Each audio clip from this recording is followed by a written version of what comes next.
कि एजिंग हर एक के ऊपर आनी है। अगर वक्त से पहले आने लग जाएगी तो ऑब्वियसली आप बहुत ज़्यादा डिस्टर्ब रहते हैं। लेकिन अगर आपकी डाइट में ऐसी चीज़ें होंगी जो एजिंग को रोक के रखें और जो एजिंग को प्रमोट करें तो आपको उसका लॉन्ग लास्टिंग इफेक्ट नज़र आता है। अगर आपकी बॉडी में पानी की कमी होती जाएगी तो आपकी जो स्किन है उसके अंदर खाली स्पेसेस बनती जाएंगी। पानी बॉडी में मुनासिब रहेगा तो एजिंग नहीं आएगी। तो दिन में 6 से 7 ग्लास पानी रिकमेंडेड है। फल सब्जियां तो आपकी एजिंग को बहुत जल्दी रोक देती हैं। अस्सलाम वालेकुम एंड वेरी गुड मॉर्निंग। कैसी हैं ज़ोहा? वालेकुम अस्सलाम, मैं बिल्कुल ठीक हूँ, आप कैसी हैं? अल्हम्दुलिल्लाह। तो ज़ोहा, एजिंग का होना, उम्र का बढ़ना एक कुदरती अमल है, एक नेचुरल प्रोसेस है। इसको हर इंसान को फेस करना है। लेकिन आई एम श्योर हम बहुत सारी गलतियाँ या कोताहियाँ कर रहे होते होंगे अपनी डेली रूटीन में, जिसकी वजह से कुछ लोगों का ये प्रोसेस जल्दी स्टार्ट हो जाता है। बिल्कुल नबिया, ये बात आपने बहुत सही की कि एजिंग हर एक के ऊपर आनी है, ठीक है। लेकिन अगर सही वक्त पे आएगी तो उसका साइड इफ़ेक्ट कम होता है।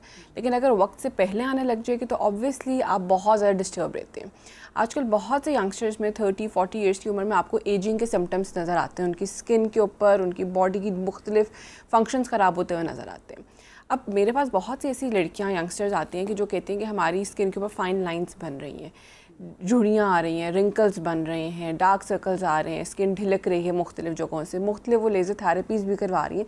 लेकिन जब तक आपकी डाइट ठीक नहीं होगी, इंटरनली आपकी सारी कंजम्पशन अच्छी नहीं होगी, तब तक उसका असर आपकी स्किन के ऊपर नज़र नहीं आएगा।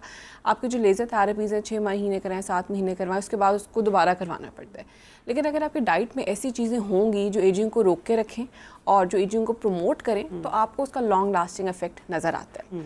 अच्छा, अब मैं यहाँ पर सबसे पहले अगर स्किन की एजिंग के बारे में बात करूँ, क्योंकि आजकल इसका मसला बहुत आम होता हुआ नज़र आ रहा है, उसमें इंपॉर्टेंट ये है कि आपने अपनी बॉडी में पानी का स्टेटस मेंटेन रखना है।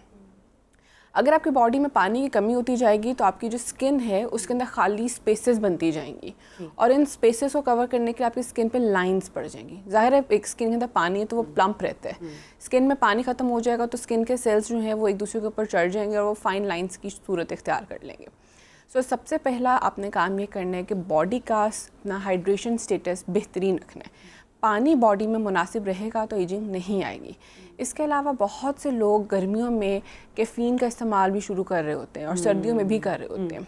तो बहुत ज़्यादा चाय कॉफ़ी का इस्तेमाल आपको डिहाइड्रेशन की तरफ लेके जाता है। अच्छा, अब तो जैसे कि हम विंटर्स की तरफ बढ़ रहे हैं तो सर्दियों में आपने बताया कि जो कैफ़ीन है उसका इस्तेमाल ज़्यादा इनटेक हो जाता है एज़ कम्पेयर टू समर्स में, और वाटर इनटेक भी विंटर्स में कम हो जाता है। तो ये हमारी स्किन के लिए, बॉडी के लिए कितना नुकसानदेह है? हमें ऑब्वियसली डिहाइड्रेट भी रखेगा। बिल्कुल, जैसे मैंने बताया कि आपको हाइड्रेशन अगर ठीक होगी तो आपकी स्किन ठीक रहेगी। अगर आप डिहाइड्रेट हो जाएंगे तो आपकी स्किन के अंदर पानी निकल जाएगा और फाइन लाइंस और एजिंग का मसला आएगा। कैफ़ीन क्या करती है? बॉडी में से पानी को खारिज करती है, बाहर निकालती है।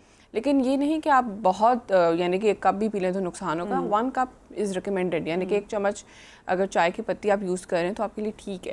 लेकिन अगर इससे ज़्यादा आप ओवरडोज की तरफ जाते हैं तो वो आपको डिहाइड्रेट करेगी। लेकिन एम्प्टी स्टमक लेना ज़ोहा, क्योंकि बहुत सारे लोगों की हमारे यहाँ हैबिट्स है ना कि सुबह उठते ही जब तक चाय या कॉफ़ी ना ली जाए तो बेड टी का भी कॉन्सेप्ट है, तो आंखें नहीं खुलती हैं। सो वो एम्प्टी स्टमक बॉडी में सुबह सुबह सबसे पहले आप कैफीन डाल रहे हैं तो वो आपकी बॉडी ऑर्गन्स को भी इफेक्ट करेगी, आपके एजिंग के प्रोसेस को भी फास्ट करेगी। अच्छा, इसमें डिफरेंट स्कूल ऑफ थॉट्स है हमारे पास, ठीक है। हमने देखना गोल क्या है पेशेंट का, ठीक है। अगर एक पेशेंट आए एजिंग रोकने के लिए, एक पेशेंट आए वजन कम करने के लिए। अगर एक पेशेंट वजन कम करने के लिए आए तो हम उसको बेड टी रिकमेंड करते हैं। वो मेटाबॉलिज्म विद मिल्क तो रिकमेंड नहीं करते, लेकिन बहुत कम क्वांटिटी में मिल्क, क्योंकि इससे मेटाबॉलिज्म तेज़ होता है, निज़ाम हज़्म में। लेकिन अगर एक बंदा आया कि भाई मैंने एजिंग के सिम्टम्स को कम करना है तो हम उसको बेड टी बेड टाइम पर रिकमेंड नहीं करते कि उस टाइम पे आपके लिए ज़रूरी नहीं है कि आप खाली पेट चाय पिए, अपने आपको इतनी मेहनत में लेकर जाएं। आप पूरे दिन में किसी भी वक्त में 1 कप चाय ले सकते हैं, लेकिन इससे ज़्यादा नहीं। आजकल आपने देखा होगा ग्रीन टी का रुझान बहुत बढ़ गया। और एक चीज़ और है, ग्रीन टी के कैप्सूल्स बहुत आ रहे हैं। वेट लॉस पेशेंट्स बेतहाशा इस्तेमाल कर रहे हैं, ठीक है। उनको बहुत रोका भी गया है कि इतने ज़्यादा इस्तेमाल मत करें। 1 कप ग्रीन टी एक दिन में इनफ है। अच्छा, जब हम टीज़ का या चाय का या कहवों का जिक्र कर रहे हैं तो आजकल एक चीज़ बहुत ट्रेंड में कर रही है, दैट इज़ मोरिंगा टी, या उसका जो कहवा है आप वो ले सकते हैं। और उसके वैसे भी हमने सुना है हर्बल में के बहुत सारे फ़ायदे हैं, बेनिफिट्स है, वेट लॉस के लिए बहुत अच्छा है। सो मैं चाहूँगी कि इस हवाले से भी आप बात करें कि किन लोगों के लिए रिकमेंडेड है या कौन लोग यूज़ कर सकते हैं, और एजिंग के हवाले से खासकर जब हम बढ़ती उम्र की बात करते हैं तो इसका क्या किरदार है मोरिंगा टी का? अच्छा, इसमें इस तरह से नबिया मोरिंगा जो है वो बहुत सारी बीमारियों के अगेंस्ट काम कर रही है। डायबिटीज़ के लिए भी अच्छी है, जिन फीमेल्स को PCOS बहुत ज़्यादा हो रही है जिसकी वजह से इनफर्टिलिटी बहुत बढ़ रही है, उनके लिए बहुत अच्छी है। वज़न को कम करने के लिए अच्छी है, ब्लड प्रेशर के लिए भी इवन बहुत अच्छी है। सो मोरिंगा एक बहुत अच्छा सप्लीमेंट है। इसके अंदर पॉलीफिनोल्स हैं, फाइटोकेमिकल्स हैं, जो ऐसी चीज़ें जो ऑब्वियसली स्किन को टाइट अप करके रखती हैं। स्किन के अंदर पानी को भी हाइड्रेट करवाती हैं, यानी कि बॉडी के सेल्स में पानी को स्टोर करवाने में रोल प्ले करती हैं नॉर्मल क्वांटिटी में। तो ये आपके एजिंग को भी रोकता है और साथ ही साथ आपको किसी भी नेगेटिव इम्पैक्ट की तरफ जाने भी नहीं देता। लेकिन अगेन मैं एक बात करूँगी कि कंट्रोल अमाउंट की कंजम्पशन, ओवरडोज करना या ओवर कंजम्पशन करना आपके लिए नुकसान अच्छा, अगेन फिर उसी बात पे, उसी पॉइंट पे कि किस चीज़ का किस वक्त किस तरीके से इस्तेमाल करना, ये बहुत डिपेंड करता है। इस बात पे ज़रूरी है इस पे बात करना, क्योंकि अगर पानी का भी हम ज़्यादा इस्तेमाल कर लेंगे या कम इस्तेमाल करेंगे तो वो दोनों सेहत के लिए नुकसानदेह है। मॉडरेशन में इस्तेमाल होना चाहिए।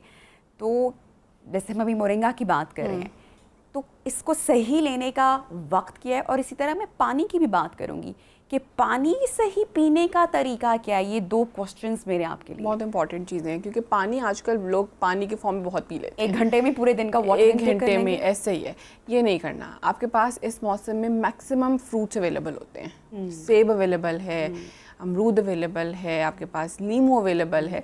इन सब चीज़ों का इस्तेमाल आपने करने की जूस बना के पिए, आप लेमनेड बना कर पिए, आप डिफरेंट फ्रूट सैलड्स कंज्यूम कर सकते हैं। ज़रूरी नहीं कि फल का जूस ही पीना है, आप फल का सैलड भी कंज्यूम कर सकते हैं। उसको डिफरेंट एक बाउल बना लें अपने पास, उसके अंदर भी आपके पास पानी मौजूद होता है जो कि आपकी बॉडी के हाइड्रेशन को मेंटेन करते हैं। क्योंकि ऑब्वियसली पानी का बहुत ज़्यादा कंजम्पशन भी आपकी किडनीज़ के ऊपर लोड देते हैं, जो कि आपकी किडनीज़ के लिए अच्छा नहीं है।